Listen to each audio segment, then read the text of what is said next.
시우, 은유, 또 성진이와 창우, 우리 귀한 지체들이 함께 했습니다. 진심으로 축복하고 환영합니다. 어려서부터 부모님들과 함께 예배하면서 지혜가 자라고 키가 자라고 하나님께 사랑함을 받고 모든 자들에게 사랑함을 받기를 주님의 이름으로 축원합니다. 아멘. 박수로 우리 격려하십시다. 1층에서 예배하는 분들에게 주님의 동일한 은혜가 임하기를 주님의 이름으로 축원합니다. 지난 월요일부터 화요일, 수요일, 목요일 3박 4일 동안 새 봄을 맞이해서 좁은 길로 가며 형통하게 사는 법이라는 제목의 오전 오후 세미나와 저녁 집회를 가졌습니다. 그 말씀 속에서 강하게 감동을 얻은 것 중에 하나를 지금 이 시간에 여러분들과 나누고자 하는 것인데요. 그것은 바로 자녀들에게 믿음의 시스템을 남겨주자라는 말씀이었습니다. 자녀들에게 믿음의 시스템을 유산으로 남겨두자. 여러분, 믿음을 남겨주는 것과 믿음의 시스템을 남겨주는 것과는 큰 차이가 있습니다. 믿음은 예수를 믿는 것이고 그 예수를 믿는 것이기 때문에 어려운 순간과 고난을 인내할 수 있는 것이고 매사를 긍정적으로 생각하는 것이고 그렇게 이해할 수 있습니다. 반면에 믿음의 시스템은 수동적일 수 있는 이 믿음에 대한 부분을 아주 능동적으로 바꾸는 겁니다. 예수를 믿기 때문에 세상을 향하여 호령하고 세상의 머리가 되어져서 세상에 선한 영향력을 끼치는 것, 이게 믿음의 시스템입니다. 예수를 믿는 것 때문에 온갖 고난과 고초를 수동적으로 아무 일도 하지 않는 채 그냥 무조건 인내하고 이겨내는 게 다가 아니라 예수를 믿는 그 믿음으로 사망의 권세를 깨시고 부활하신 그 주님을 믿는 믿음으로 문제를 breakthrough, 돌파해 나가고 문제를 해결해 나가는 실력 있는 삶을 살고자 믿음을 선포하고 믿음대로 사는 것, 이게 믿음의 시스템입니다. 얼핏 보면 같아 보이는데 아니에요. 정말 다릅니다. 좁게는 수동적으로 사느냐 능동적으로 사느냐의 차이지만 크게 보면 믿음을 혼자 지니는 것이 믿음이요, 믿음을 바깥으로 아웃풋 시키고 도출해내고 그 영향력으로 주변의 사람들, 환경과 상황들을 극복하고 돌파하고 이겨나가는 것, 이게 믿음의 시스템입니다.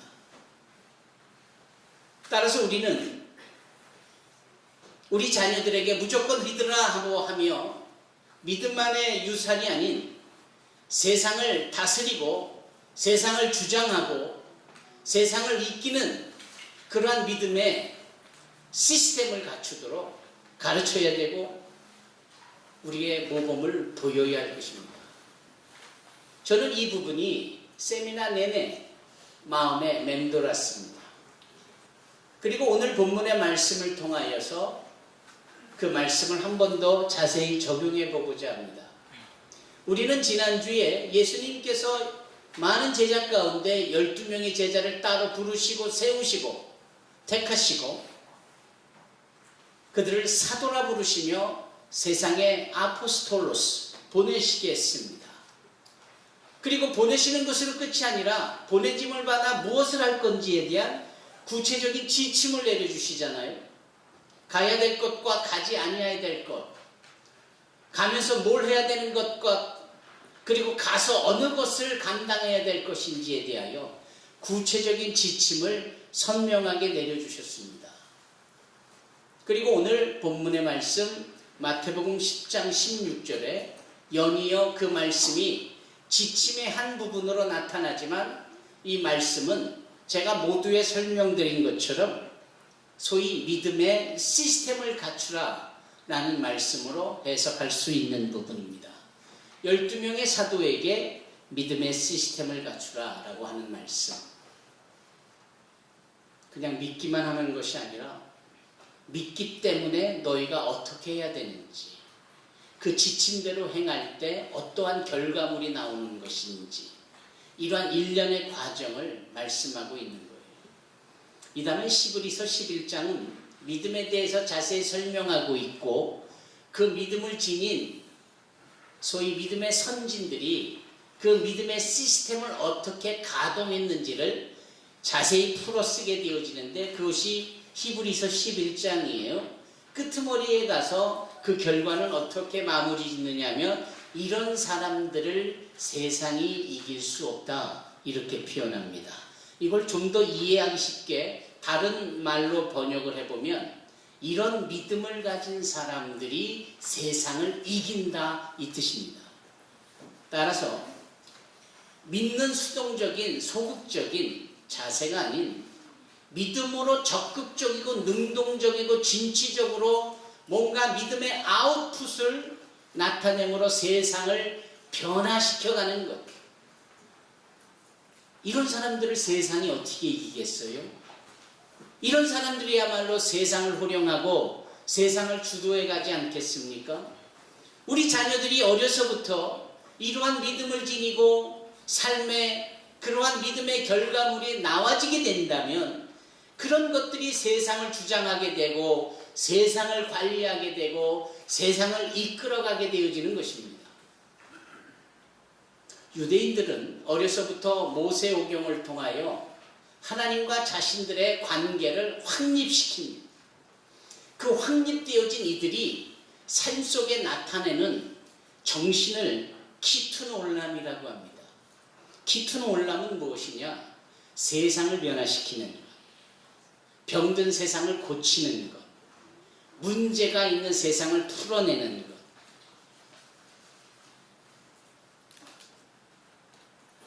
하나님의 말씀의 믿음으로 인한 영향력이 세상에 접목이 되어지고 이 세상이 건강하게 확장되어져 가고 성장할 수 있도록 하는 것이죠. 어려서부터 그런 말씀에 익숙해져 있는 유대인들은 지금도 전 세계에 크고 작은 많은 중요한 일들에 대하여서 쥐락펴락하고 있습니다. 그들은 경제력을 손에 쥐고 있고, 그네들은 하나님의 자녀라는 그런 당당한 믿음이 있고, 또 한편으로는 하나님께서 부어주시는 지혜가 있기 때문에 그렇습니다. 세상에 이렇게 말들이 많은지, 세상에 어쩜 이렇게 이런저런 소란스러운 소리가 많은지, 그거 다 믿을만 합니까? 유튜브에 돌고 도는 이 많은 뉴스거리들이 다 믿을만한 것일까요? 믿고 안 믿고를 떠나서 도대체 그 소리가 세상에 유효한 소리입니까? 그 소리가 사람들에게 유익을 끼치는 소리일까요? 참 지식인들이 많죠. 여러분, 지식인들과 지성인들의 차이가 있다면 무엇일까요? 지식인은 알고 있는 것이 많은 사람들이고 그것을 말하는 사람들이 지식인입니다만, 지성인들은 그런 지식인들에게 한 단계 더 업그레이드된 성숙한 사람들로서 말에 대한 책임을 지는 사람들, 세상에 일어나는 일들이 문제를 분석하고 그런 것의 옳고 그름을 이야기할 때 본인도 그 일의 해결을 위하여 책임의 한 부분을 감당하고 그 일에 참여하는 자들이 지성인입니다. 세상에는요, 지식인은 많은데 지성인이 부족해요. 아무쪼록 우리 산소만교 어린 자녀들이 어려서부터 부모들의 신앙교육 속에 키투놀람의 주인공들이 되어지고 세상을 향하여 책임져 나갈 수 있는 지성인들이 되어지고, 이것이 가능할 수 있도록 전에들의 믿음의 시스템이 구축되어지도록 우리 부모님들의 신앙적 유업, 유산 이런 것들이 남겨져 전달되어지기를 원합니다. 주님께서는 오늘 이 12명의 사도에게 믿음의 시스템을 언급하세요. 그 믿음의 시스템의 언급을 참 재미있게 표현합니다. 본문에는 4가지 종류의 동물이 등장합니다. 이솝우화가 아닐진데 주님은 이 동물의 가지수를 일일이 나열하시고 표현하시면서 12사도의 믿음의 시스템을 강조하십니다. 이솝우화가 왜 재밌지요? 왜 어린 서희나 하경이가 읽고 그 책에서 눈을 떼지 못하는 이유가 있다면 그 동물들이 주인공이 대부분이잖아요. 그리고 우리가 동물들의 특징을 이미 알고 있잖아요. 그 동물의 특징을 알고 있는 부분에 그 동물이 의인화돼서 사람의 말을 하면서 여러 상황과 사건 속에서 벌어지는 일들을 통하여 우리를 교훈하고 있으니까 재미있잖아요. 여러분, 주님께서 양에 대해서 말씀합니다. 양, 우리가 아는 양, 그 양입니다. 털이 복슬복슬하고, 또 누구나 알다시피 양은 대단히 착하고 온순한 동물이죠. 좀 더 자세히 전문성 있게 들어가면 양이 식욕이 좋지 않아서 자기 스스로 뭔가를 바라보고 나갈 수 있는 입장이 못 되는 동물이 양입니다. 유난히 겁이 많아서 무리의식이 있어가지고 함께 있어야 하고, 목자가 인도해야만 다음 초지로 나아가 풀을 뜯을 수 있는 존재가 양입니다. 누구에게 해코지할 수 있는 입장이 못 되는, 그래서 온순하고 여리고 약한 동물의 심볼이 바로 양입니다. 주님은 이리에 대해서도 말씀을 하세요. 이리는 포악한 맹수 중에 하나입니다. 비열하고 욕심이 많고, 이 이리도 무서운데 이리 때 그러면 더더욱 살벌하지요. 무리를 지어서 연약한 동물을 뜯어먹고 죽이고 살육하는 일에 능한 이 이리 때 무서운 존재입니다. 그 다음에 뱀은 어떤가요? 뱀은 정말 혐오스러운 존재입니다. 뱀은 정말 생각하고 싶지도 않은 존재입니다. 그런데 뱀은 특징이 있죠. 늘 주변의 상황과 그리고 환경을 열로 감지하고 그 일에 아주 민감합니다. 혀를 알름거리는 것도 결국은 주변의 온도를 통하여 어떤 상황인지를 직감하고 감지하는 것 아닙니까?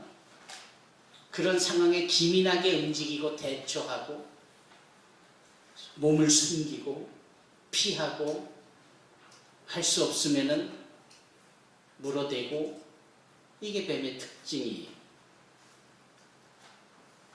또 하나는 비둘기입니다. 주님께서 비둘기를 언급하실 때에 우리 모두도 이미 마음에 생각하고 있듯이 비둘기는 대단히 평화롭고 수동적이고, 역사적으로 전통적으로 노아의 시대 이후로부터 비둘기가 갖는 존재는 항상 좋은 소식과 관련된 순결하고 평화를 상징합니다. 아닌 게 아니라 비둘기가 사람을 해코지하거나 누군가에게 피해를 주는 일은 없었을 거예요. 이 4마리의 동물을 통해서 주님은 말씀합니다. 그것이 오늘 본문이에요. 그 본문에 이렇게 말씀하죠. 보라, 내가 너희를 보냄이 양을 이리 가운데로 보낸과 같도다. 그러므로 너희는 뱀같이 지혜롭고 비둘기같이 순결하라. 여기서 중요한 단어는 양, 이리, 뱀, 비둘기가 아니라 주님께서 사도들을 보내셨다라고 하는 부분이 중요한 겁니다. 내가 너희를 보냄이, 이 부분이 중요한 거예요. 이렇게 말씀하시는 거 아닙니까? 너희를 보냄이 양을 이리대로 이리 안으로 이리에게 보내는 것 같도다 라고 할 때 얼핏 이해가 안 갑니다. 어린 양을, 온순한 동물 양을 뜯어먹고 죽이고 살육을 대표하는 이리의 품으로 보낸다. 이게 얼마나 끔찍한 일입니까? 그러나 중요한 것은 누가 보내느냐라는 것이 중요한 거예요.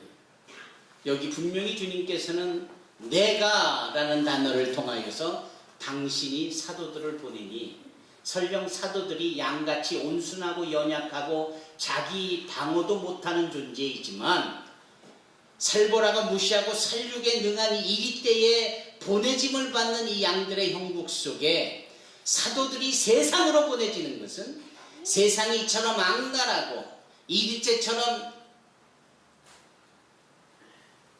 아수라장격의 약한 상대를 뜯어먹고 자신의 목적을 취하려고 하는 살벌한 모습의 세상이지만 내가 이 양을 이리때로 보내므로 그와 같은 자연스러운 상식적인 결과물이 나타내지지 않을 것이다. 너희들은 비록 약하지만 내가 강함으로 아무 문제 없다, 이런 말씀이에요.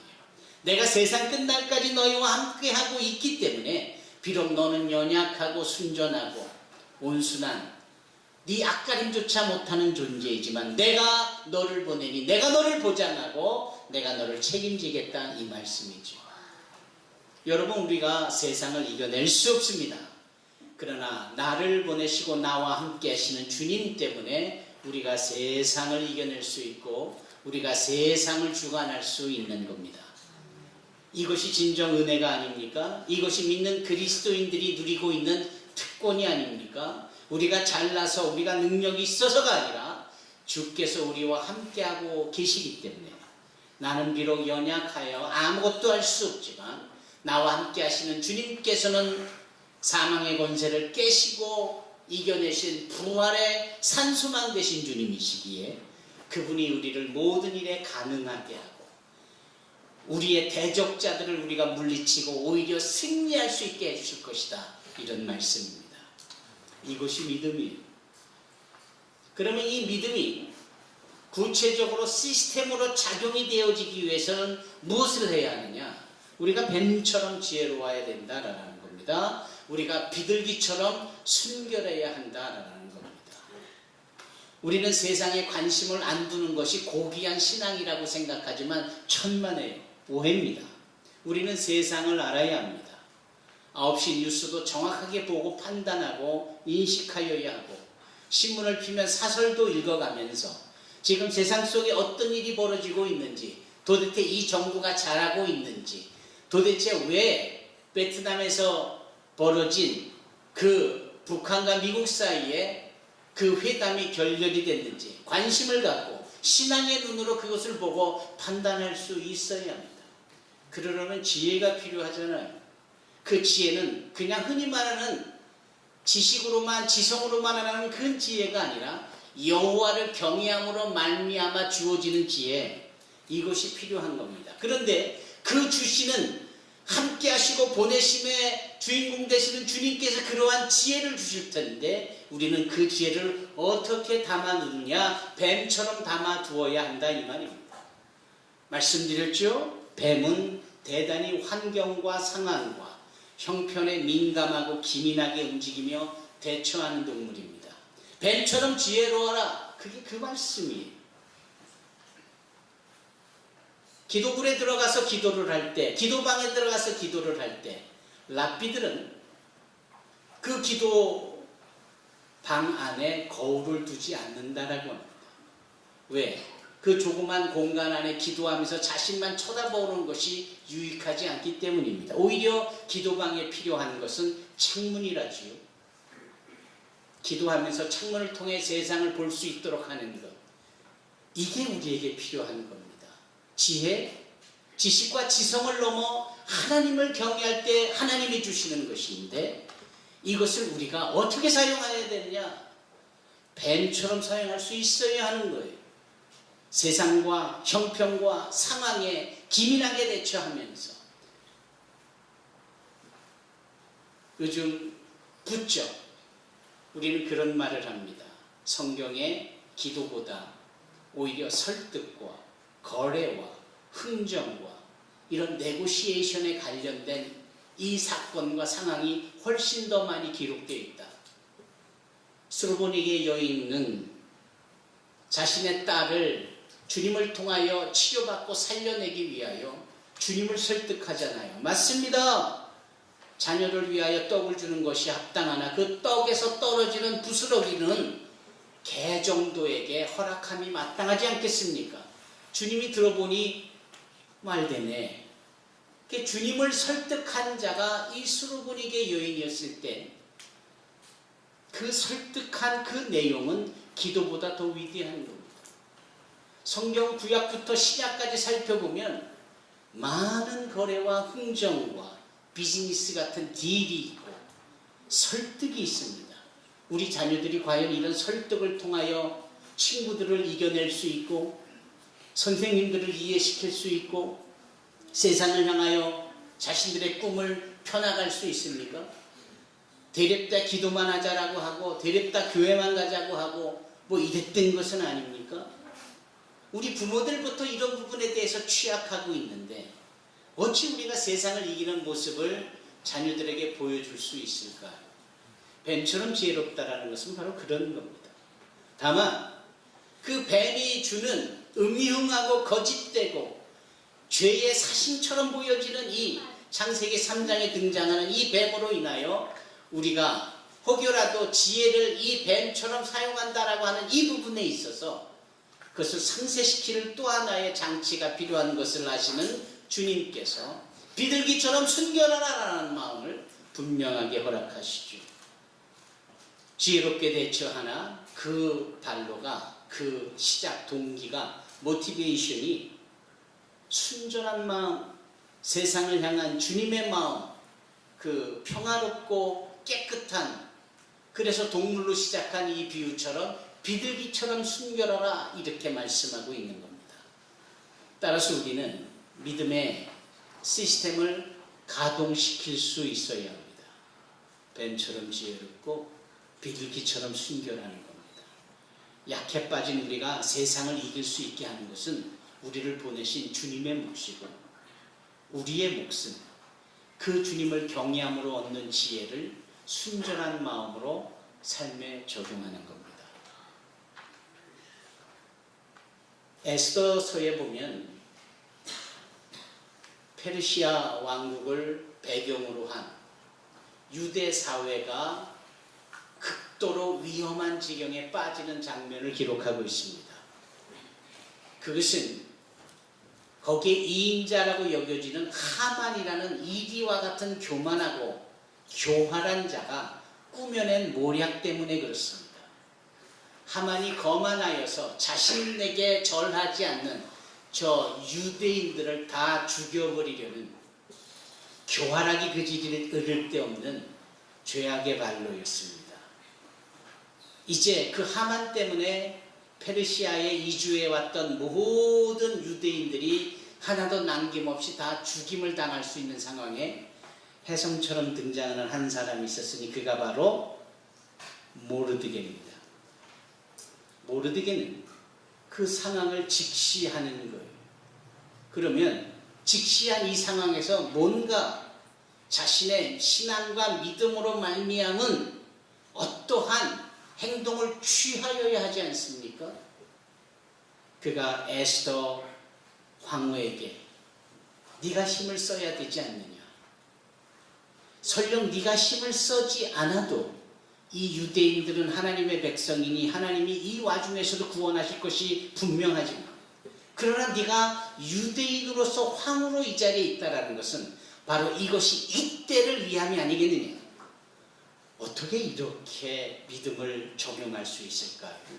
이 모르드게가 갖고 있는 이 표현과 이 문제 해결을 위한 제언은 권면은 지극히 뱀처럼 지혜롭고 비둘기처럼 순결한 모습이 아닐 수 없습니다. 여러분, 다윗이 스스로 왕이 된다라고 했었습니까?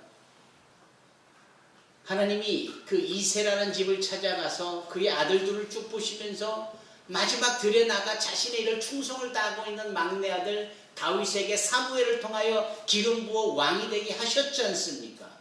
그러나 왕이 되기 전까지, 그 왕이 되기까지의 그 훈련이 얼마나 살벌하고 얼마나 입에 단내가 나고 얼마나 미친 척을 했어야만 할 만큼 힘들었는지에 대한 연속성에서 다윗은 단 한 번도 그 상황과 환경을 피하면 피하고 지혜를 내고 참으로 그 문제를 아주 효과적으로 피하는 뱀처럼 지혜로운 모습을 보였습니다만, 그가 단 한 번도 자기를 죽이려 하는 공식적인 왕인 사울에게 해코지를 한 적이 없습니다.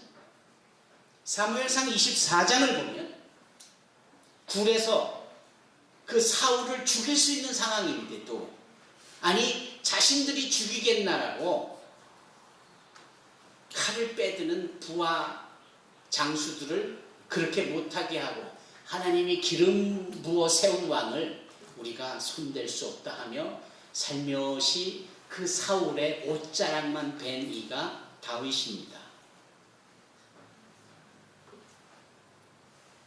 그 굴을 나간 사울이 먼 발치에 갈 때 그가 부르지요. 사울이여, 내가 당신을 죽일 수 있음에도 불구하고 나는 죽이지 않고 겉옷만 베었습니다. 얼마나 비둘기처럼 순결하고 얼마나 뱀처럼 지혜로운 행동입니까? 나중에 또 한 번 그런 기회가 있습니다. 사울을 지키는 아브넬이라는 장수가 경호실장과 같은 존재가 있었지만, 사울도 잠들고 경호실장도 잠들고 그 사울이 이끄는 군사가 다 잠들었는데, 다윗은 그 사울의 잠자고 있는 침소까지 가서 그 사울의 물병과 다른 것만 가지고 오고 사울의 몸에 손을 안 댑니다. 그보다 더 좋은 기회가 어디 있겠어요. 그러나 다윗은 그렇게 하지 않습니다. 비둘기처럼 순결한 자입니까? 그리고 뱀처럼 지혜로운 자입니까? 그래서 그가 사울이여, 내가 당신을 또 죽일 수 있었지만 여전히 나는 당신의 몸에 손 하나 까딱대지 않습니다. 당신은 하나님께서 기름 부어 세운 왕입니다. 그런데 어찌하여 당신은 무고한 나를 음해하여 죽이려 하시나이까? 사울이 눈물을 짓지. 여기에서의 사건은 사울이 주인공이 아니라 다윗이 얼마나 뱀처럼 지혜롭고 그가 얼마나 비둘기처럼 순결한가를 보여주는 대목입니다. 제가 지금 읽은 이 말씀은 사무엘상 24장과 사무엘상 26장의 내용입니다. 놀라운 사실은 24장과 26장 사이에 25장의 내용이 있는데, 이것도 다윗과 사울의 관계 속에 있는 이야기이지만 주인공이 다윗이 아니에요. 거기에 주인공이 한 부부인데, 이 부부 중에 남편은 참으로 어리석고 부인은 대단히 지혜롭습니다. 이 남편의 이름은 나발이에요. 나발. 지금 사울 왕이 다윗을 죽이려고 할 쯤에 다윗은 동가숙 서가식하며 간신히 목숨을 부지하고 있지만, 그래도 다윗이 누굽니까? 백전노장이며 그가 모든 백성들의 재산을 지키는 일까지 했으며, 그래서 그 당시 부자였던 이 나발의 양 낙타떼도 다윗의 권세로 다 지켜졌으므로 이 나발이 재산이 유지될 수 있었던 것이거든요. 그런데 이 어리석은 나발이 그걸 몰라요. 하여 다윗이 들에 나가 몸을 숨기다가 자신을 따라왔던 부하들의 배고픔을 알고 마침 저기에서 양의 털을 깎고 있는 이 나발에게 사람을 보냅니다. 양의 털을 깎고 있다라는 것은 또 다른 말로 하면은 추수 때나 마찬가지예요. 왜냐하면 양의 털도 재산이고 그래서 곡식의 추수 때뿐만 아니라 양의 젖을 짜고 양의 털을 깎는 계절은 정말 추수 때요, 사람들의 마음이 넉넉한 인심이 넉넉한 때입니다. 그때는 지나가는 과객 나그네도 불러다가 먹일 판이에요. 그러니 털을 깎을 때더라라고 언급한 이 말씀에 따르면 다윗이 사람을 보낼 때 나발이 충분히 그렇게 음식을 바리바리 싸줄 수 있음을 상식적으로 표현하는 겁니다. 그러나 이 욕심 많은 이 세상 돌아가는 이치를 모르는, 도리를 모르는 어리석은 자 나발은 그 다윗이 보낸 사람들을 면박을 줍니다. 니네가 섬기는 다윗이 누구건데 내가 너희들을 섬겨야 하느냐? 망발을 합니다. 은혜를 모르고 도리도 모르는 거죠. 그 소식을 전해들은 다윗이 분을 냅니다. 바로 그때 혜성처럼 등장하는 한 여인이 있었으니 그 이름이 아비가일이요. 그 여인이 바로 이 어리석은 자 나발의 부인입니다. 그가 다윗에게 음식을 해갖고 가서 넙죽절하며 분을 거두어 달라 하고 그 기가 막힌 타이밍에 자신의 남편 나발의 생명을 다윗으로부터 건집니다. 근데 이 여인이 말한 것 좀 보세요. 구태여 선왕이신 당신께서 이 어리석은 자를 죽여야만 하겠습니까? 이 자가 잘못했으니 하나님께서 심판하시지 않겠습니까? 아닌 게 아니라 그 사건 이후 하나님께서 직접 나발에게 심판하여 나발을 죽게 하십니다. 여기 등장한 아비가일, 그는 뱀처럼 지혜로운 자이며 비둘기처럼 순결한 여인이 맞습니다. 모르드게, 아비가일, 다윗, 세상을 풍미했던 하나님의 사람들이었어요. 대단히 뱀처럼 지혜로운, 비둘기처럼 순결한 신앙의 믿음의 시스템을 갖추고 있는 자들이었습니다. 도대체 이런 사람을 세상이 어떻게 이깁니까? 세상이 절대 이기지 못한다라고 히브리서 11장에 언급하고 있죠. 바꿔 말하면 이러한 사람들, 즉 믿음의 시스템을 갖추고 있는 사람들은 세상을 이긴다, 이 말씀입니다. 저와 여러분들의 자녀와 자손들이 이처럼 뱀처럼 지혜롭고 비둘기처럼 순결한 주님이 직접 말씀하시는 이 믿음의 시스템을 갖추고 살아난다면 여러분들의 자손이 세상을 쥐락펴락할 것이고 세상의 주인 행세를 행하며 세상을 선한 영향력으로 덮어나갈 것입니다. 유대인 자녀들만이 키툰 올람을 할 것이 아니라 우리 산소망교회 자녀들이 키툰 올람의 주인공이 될 줄로 믿습니다. 오늘 본문의 말씀을 통하여서 주님의 가르침을 우리의 마음밭에 새깁니다. 기도하겠습니다.